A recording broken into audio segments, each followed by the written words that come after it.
នៅក្នុងពិភពលោកដ៏ចម្លែកនេះស្ត្រីមិនចាំបាច់បន្តពូទេប្រសិនបើពួកគេចង់មានកូនពួកគេនឹងទាញខ្សែពួរដើម្បីទទួលបានទារកដ៏គួរឲ្យស្រឡាញ់ពីត្រើយម្ខាងទៀតនារីជាច្រើនបានមករង់ចាំដើម្បីស្នើសុំកូនថ្ងៃមួយនារីម្នាក់ចង់បានកូនដែលនាងទទួលបានខ្សែពួរពណ៌ក្រហមដើម្បីធ្វើដំណើរទៅត្រើយម្ខាងទៀត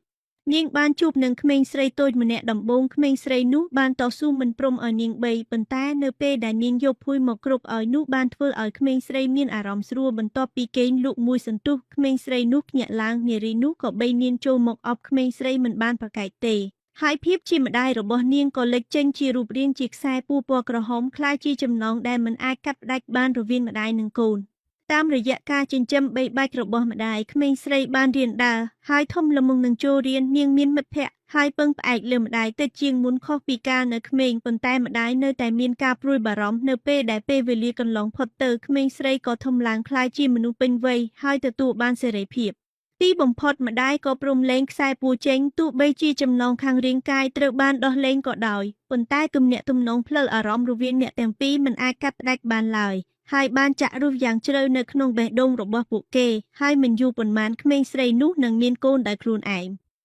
លោកយាយម្នាក់នេះបានដណ្ដើមយកផ្លែក្រូចពីដៃចៅស្រីរបស់គាត់ឪពុកបានឃើញគ្រប់យ៉ាងប៉ុន្តែមិនអាចនិយាយអ្វីបានទេដោយសារតែពួកគេរស់នៅយ៉ាងក្រីក្រឪពុកត្រូវចាប់ត្រីមាសដែលគាត់ចិញ្ចឹមយកទៅបំពង់ក្នុងផ្ទះប៉ុន្តែលោកយាយនៅតែបន្តពិសាច្រើនឡើងរហូតដល់ឪពុកត្រូវលាក់ម្ហូបអាហារដែលនៅសល់ទុកនៅលើធ្នើទោះយ៉ាងណាក៏ដោយយាយក៏បានរកវាឃើញនៅទីបំផុតនៅពេលយប់ជ្រៅគាត់បានព្យាយាមប្រើដំបងឈើវែងដើម្បីគេយកអាហារដែលនៅលើធ្នើខ្ពស់ប៉ុន្តែពេលនោះមានដបមួយបានធ្លាក់មកលើក្បាលរបស់គាត់បណ្ដាលឲ្យលោកយាយខូចភ្លាមនៅនឹងកន្លែងឪពុកបានចូលមកឃើញក៏មានការភ្ញាក់ផ្អើលយ៉ាងខ្លាំងព្រោះបើគ្មានលោកយាយទេគាត់នឹងមិនទទួលបានប្រាក់ចូលនិវត្តន៍ឡើយដូច្នេះឪពុកក៏បាននិយាមចូលនឹងអំបោះមកដេររបួសឲ្យយាយហើយបាននាំយាយទៅបើកប្រាក់ចូលនិវត្តន៍នៅពេលដែលមន្ត្រីរៀបនឹងបើកប្រាក់ស្រាប់តែមានមេឃក្រូចដុះចេញពីលើក្បាលរបស់លោកយាយពេលឃើញបែបនេះគាត់ក៏ប្រញាប់ត្រឡប់ទៅវិញភ្លាមប៉ុន្តែពេលទៅដល់ផ្ទះគាត់ក៏បានឃើញថារាងកាយរបស់លោកយាយបានคล้ายទៅជាដើមឈើដ៏ធំមួយមានផ្លែក្រូចជាច្រើន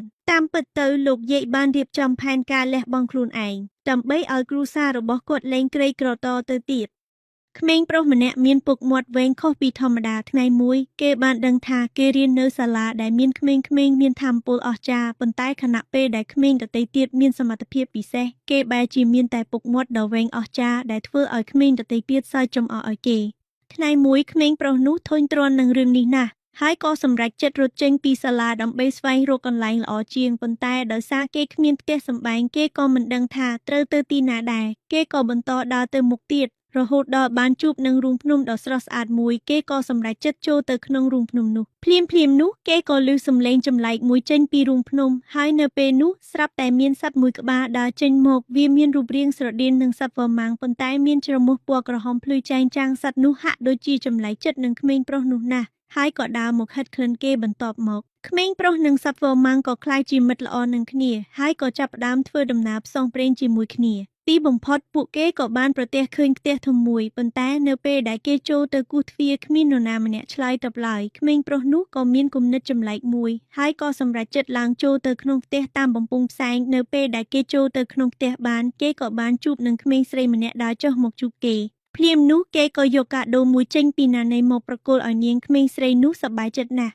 ដើម្បីជាការអរគុណក្មេងស្រីនោះបាននាំគេទៅក្រោលគោហើយគេក៏បានឃើញរទេះរុញមួយក្មេងស្រីនោះក៏ប្រគល់រទេះនោះឲ្យគេនៅពេលដែលគេមើលឃើញខ្លួនឯងនៅក្នុងកញ្ចក់គេក៏ដឹងច្បាស់ថាគេត្រូវធ្វើអ្វីបន្តទៀតចាប់ពីពេលនោះមកគេក៏បានក្លាយជាដាណូអែដែលតែងតែចែកអំណោយឲ្យក្មេងៗមានសេចក្តីសុខជារៀងរហូតមក